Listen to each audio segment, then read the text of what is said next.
সফলতার কোনো শর্টকাট হয় না, হয় অনেক কাঠখড় পুড়িয়ে জীবন যুদ্ধের প্রতিটি অধ্যায়ে নিজেকে প্রমাণ করে করে একটু একটু করে আপনি সফল হবেন, একটু একটু করে আগাবেন। ইটস এ জার্নি, এটা কোনো ডেস্টিনেশন নয়।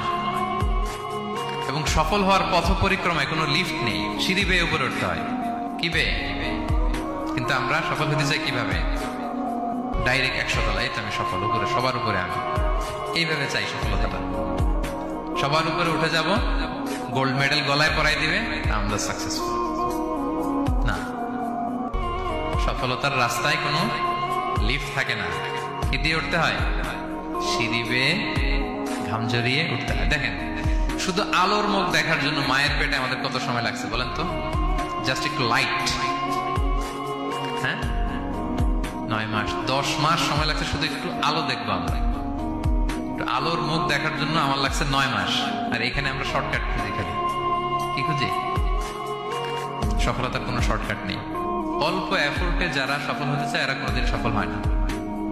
ইউসুফ আলাইহিস সালামের জীবনীটা একটু খেয়াল করেন, একটু একটু করে তিনি সামনের দিকে গিয়েছেন এবং সবশেষে ইজিপ্টের ফিনান্স মিনিস্টার হয়েছেন।